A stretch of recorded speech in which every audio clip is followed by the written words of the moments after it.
Hello and welcome back. This is C A Lavina Pauja Sarin. तो हम लोग वीडियो रिकॉर्ड कर रहे हैं अकाउंटिंग एंड कॉस्ट अकाउंटिंग के लिए। तो class 11th 12th C A के any level, foundation, inter, final या फिर सी एस का any level. I am a company secretary and a chartered accountant as well. तो हम सी ए या C S final, C A inter और C S foundation, anything from accounts and cost accounting we will discuss here. तो आपने जो कुछ भी video record करानी है आप उसको कमेंट सेक्शन में मेंशन कर सकते हैं। ठीक है, कमेंट सेक्शन में मेंशन कीजिए, हम उस पर एक वीडियो रिकॉर्ड करेंगे। तो अभी आज हमारा टॉपिक डिस्कशन है डेप्रिसिएशन।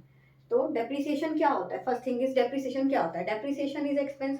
देखो, हमने कोई भी असेट परचेज करी है ना। जब हम कोई असेट पर कोई फिक्स असेट हम परचेज करते हैं, like that asset may be a car और एनी मशीनरी। अब मशीनरी हमारी करोड़ में भी आती है, कार भी हमारी अच्छी बड़ी वैल्यू की आती है, बट अगर हम उसका डेप्रिसिएशन हम उसकी वैल्यू एक ही ईयर में एज एन एक्सपेंस क्लेम कर देते हैं, तो क्या वो फेयर रीजन होगा? क्या वो फेयर होगा? नहीं होगा। बिकॉज हम उस कार को या उस वाली मशीनरी को लॉन्ग टर्म में यूज करने वाले हैं, है ना। तो क्या होगा, मे बी कि हमारा जैसे हमने कोई एसेट खरीदी, कोई फिक्स एसेट हमने ली, कोई मशीनरी हमने ली 1 करोड़ के अप्रोक्स की। अगर हमने एक ही साल में उसको क्लेम किया, इस साल तो हमारा लॉस दिखेगा और बाकी सालों में हमारा प्रॉफिट ज्यादा आ रहा होगा, है ना। बट एक्चुअल सिचुएशन ये नहीं होगी। मशीनरी हमारी यूज हो रही है लॉन्ग टर्म पीरियड में, है ना। एवरी ईयर हम उस मशीनरी को यूज करके प्रोडक्शन कर रहे हैं, तो ऑब्वियसली उस मशीनरी की जो वैल्यू है वो भी हर साल में डिवाइड होनी चाहिए एज एन एक्सपेंस। तो जब हम मशीनरी को परचेज कर रहे हैं तो उसको हमें किस में बुक करना पड़ेगा? फिक्स एसेट में।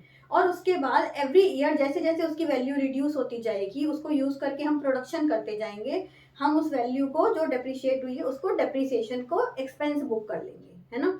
दो depreciation is a non cash expense. Cash flow statement के टाइम पे भी हम इसको पढ़ते हैं, डेप्रिसिएशन एक नॉन कैश एक्सपेंस है, बट एक्सपेंस है, प्रॉफिट पे इसका इफेक्ट आएगा, इनकम टैक्स में भी इसकी डिडक्शन मिलती है अगर depreciation is claimed as per income tax act, जो इनकम टैक्स एक्ट में हमें परसेंटेज दी गई होती है डेप्रिसिएशन की। चलो, that is a part of income tax. तो हमारा यहाँ पे आता है अकाउंटिंग का पार्ट, हम पढ़ रहे हैं डेप्रिसिएशन क्यों लगाया जाता है।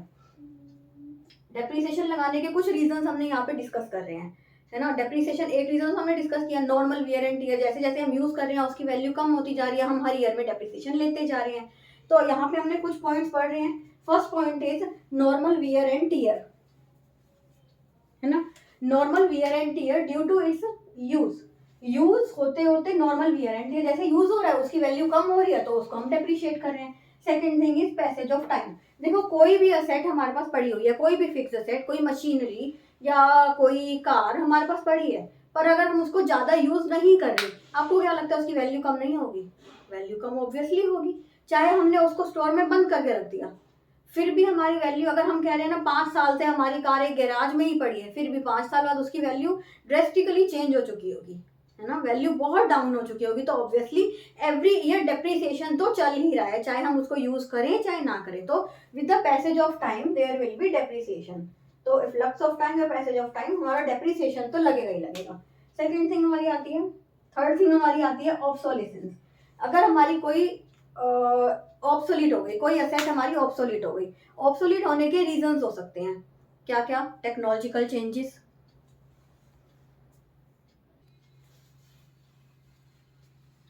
तो कोई भी हमारी असेट, कोई भी हमारी obsolescence, next point is obsolescence. कोई हमारी असेट ऑब्सोलीट हो गई। ऑब्सोलीट होने के क्या क्या रीजंस हो सकते हैं? टेक्नोलॉजिकल चेंजेस की हमारी उसमें टेक्नोलॉजी में ड्रास्टिकली चेंज आ गया है कुछ, जिसकी वजह से हमारी अब वाली मशीन, हम अब वाली असेट यूजफुल नहीं रही या उसकी वैल्यू कम हो गई है, तो तब भी हम डेप्रिसिएशन लगाएंगे। लाइक हमारे पास पहले कभी ये कैनन के कैमरे बनते थे, जिसमें क्या होता था, फोटोज क्लिक करते जाते थे, रील डलती थी, फिर उसको क्लीन कराते थे, तो एक बड़ी प्रोसेस होती थी। उसके बाद हार्ड कॉपी ऑफ फोटोज मिलती थी हमें, तब हम फोटोज देखते थे। तो उस टाइम पे वो वाले कैमरे बनते थे। एक सडनली एक एरा आया जब डिजिटल कैमरे बनने स्टार्ट हो गए, वो वाले कैमरास की प्रोडक्शन बंद करनी पड़ गई। अब अगर कैनन कंपनी अगर वही कैमरास की प्रोडक्शन चलाई रखती तो वो सेल ना होते, तो उनको क्या करना पड़ा, उन वाली मशीनरीज को बंद करना पड़ा होगा, उनको हटाना पड़ा होगा। और डिजिटल कैमरे के लिए नई मशीनरीज आई होंगी, तो वो वाली मशीनरीज की वैल्यू में भी किसी भी प्रोड्यूसर ने सिर्फ 1 साल पहले लिया हो तो उसकी भी वैल्यू सारी ऑब्सोलीट हो गई वो मशीनरीज, तो उनकी वैल्यू ड्रास्टिकली डाउन हो गई। तो अभी हो सकता है स्क्रैप में सेल हुई हो या किसी और रीजन से काम आई हो किसी और पर्पज के लिए, बट उसकी वैल्यू ड्रास्टिकली रिड्यूस हो गई। तो उस रिडक्शन को भी हम क्या कहा होगा हमने, डेप्रिसिएशन, है ना। तो एक रीजन हमारा हो जाता है ऑब्सोलिसेंस, ऑब्सोलीट हो गई ड्यू टू टेक्नोलॉजिकल चेंजेस, या ड्यू टू लीगल चेंजेस भी हो सकता है कि हमारी कोई लीगल रिस्ट्रिक्शन लग गई किसी मशीनरी को, लाइक मे बी कि उस मशीनरी को यूज करके जब हम प्रोडक्शन कर रहे थे तो उससे बहुत ज्यादा पोल्यूशन हो रहा था, तो उसकी वजह से क्या हो गया, एनवायरमेंटल डिपार्टमेंट ने कुछ रिस्ट्रिक्शन लगा ली, ये वाली मशीनरीज यूज नहीं हो सकती, तो वो भी ऑब्सोलीट हो गई एकदम से, उनकी प्रोडक्शन उनको हमें रोकना पड़ेगा, तो उनकी वैल्यू एकदम से डाउन हो जाएगी। तो हमारा क्या होता है ऑब्सोलीट, ये हमारे ऑब्सोलीट होने के चेंज इन मार्केट डिमांड किसी प्रोडक्ट की मार्केट डिमांड चेंज हो गई है, जैसे कैमरे के केस में ही कह सकते हैं आप। ये वाले सारे रीजन होते हैं जिसकी वजह से हमारी मशीन या हमारी कोई भी एसेट ऑब्सोलीट हो रही है, तो उसकी वैल्यू भी कम हो जाएगी। तो डेप्रिसिएशन का एक मेन कॉज ऑब्सोलिसेंस भी है। नेक्स्ट हमारा आता है डिक्रीज इन मार्केट वैल्यू, जो हमने इसमें डिस्कस कर लिया, डिप्लीशन में decrease in market value. Next हमारा आता है डिक्रीज इन मार्केट वैल्यू, किसी मशीनरी की वैल्यू मार्केट वैल्यू या किसी भी असेट की मार्केट वैल्यू डिक्रीज हो गई है ना, सडनली डिक्रीज हो गई है, पहले वो अच्छी ज्यादा बड़ी वैल्यू पे मिलती थी, अब एकदम से डिक्रीज हो गई। कई बार होता है ना कोई चीज बहुत ज्यादा वैल्यू पे सेल होती थी, जैसे आईफोन होता है, एकदम से ड्रास्टिकली इनकी वो चेंज होती है एसेट, ऐसे मशीनरीज का भी होता होगा, इनकी वैल्यू ड्रास्टिकली एकदम से चेंज हो जाती है किसी किसी मशीन की।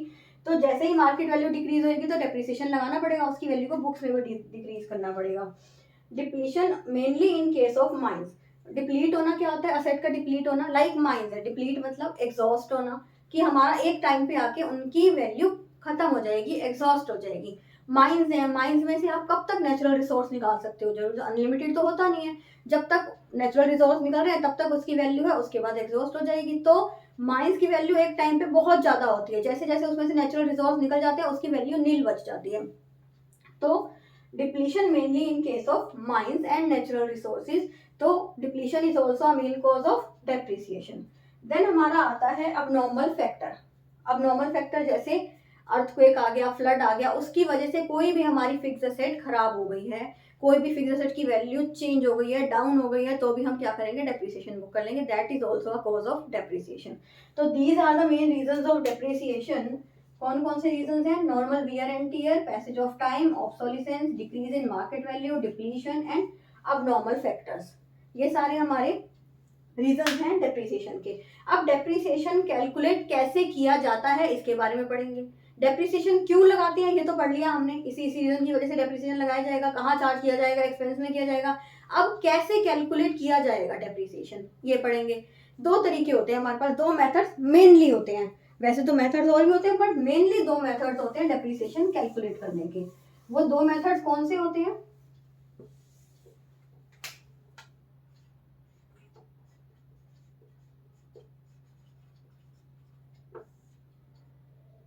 दो मेथड्स कौन से होते हैं, एक होता है स्ट्रेट लाइन मेथड,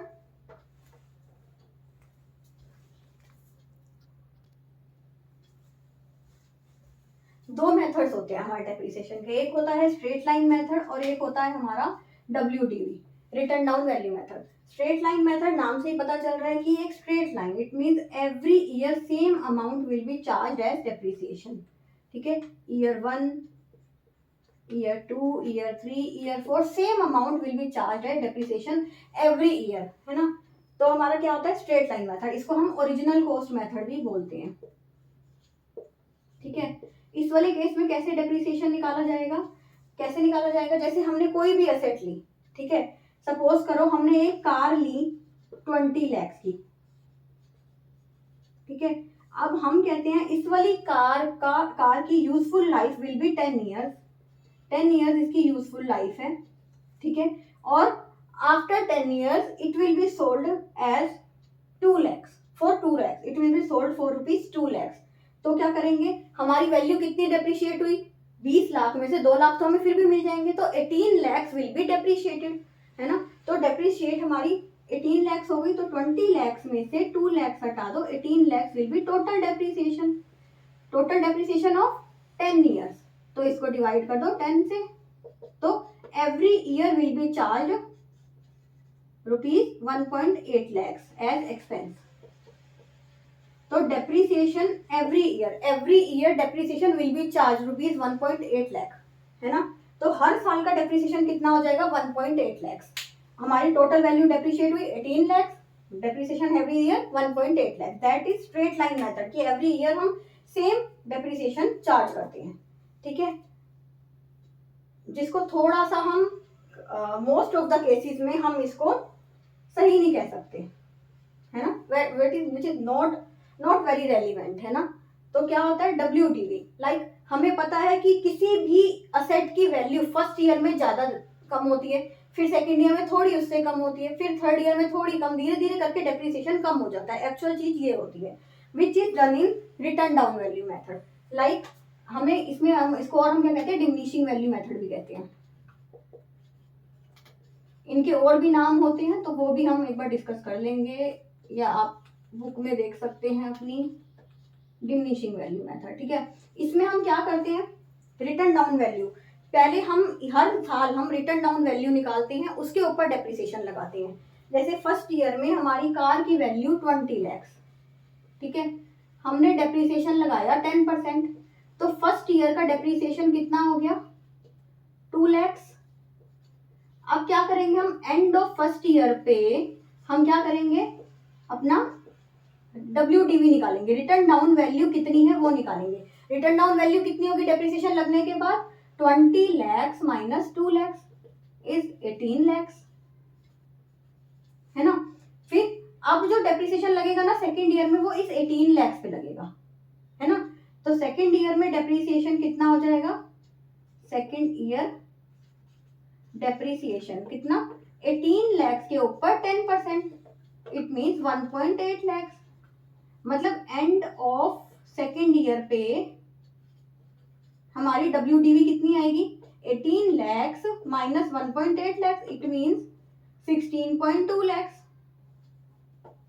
अब थर्ड ईयर में डेप्रिसिएशन लगेगा 16.2 लैक्स पे, है ना। थर्ड ईयर में डेप्रिसिएशन लगेगा, हमारा यहाँ पे कैलकुलेट हो रहा है ये 18 लैक्स, है ना। तो यहीं से ही करते हैं, 18 लैक्स माइनस 1.8 लैख, ये आ जाएगा 16.2, ये हमारा आ जाएगा सेकेंड ईयर का WDV। अब थर्ड ईयर में हमारा डेप्रिसिएशन लगेगा 16.2 लैक्स पे, विच विल बी 1.62 लैक्स, है ना। तो this is called diminishing value method. First year में डेप्रिसिएशन लगा 2 लैक्स, सेकेंड ईयर में लगा 1.8 लैक्स, थर्ड ईयर में लगेगा 1.62 लैक्स, है ना। एवरी ईयर डेप्रिसिएशन कम हो रहा है, जब हम रिटर्न डाउन वैल्यू निकाल लेते हैं उसके ऊपर डेप्रिसिएशन कैलकुलेट करते हैं। This is called written down value method या डिमिनिशिंग वैल्यू मेथड। तो दो मेथड्स हमने पढ़े, straight line method which is called original cost method also, और second one is written down value method. Original cost में या स्ट्रेट लाइन में क्या किया था, एवरी ईयर सेम डेप्रिसिएशन किया था हमने। अगर कुछ रेजिडुअल वैल्यू है तो ओरिजिनल कॉस्ट में से पहले उसको लेस किया, फिर नंबर ऑफ ईयर से डिवाइड कर दिया, है ना। अगर रेजिडुअल वैल्यू नहीं है तो हमने 20 लैक्स वही 10 ईयर से डिवाइड कर देते। फिर क्या आता है डिमिनिशिंग वैल्यू में, every year diminishing value return down value निकालते हैं और उसके ऊपर डेप्रिसिएशन लगाते हैं, ठीक है। आपको इनमें कोई भी प्रॉब्लम हो आप प्लीज कमेंट सेक्शन में मेंशन कीजिए, और किसी टॉपिक पे आप वीडियो रिकॉर्ड करना चाहते हैं उसको भी कमेंट सेक्शन में मेंशन कीजिए। Thank you so much.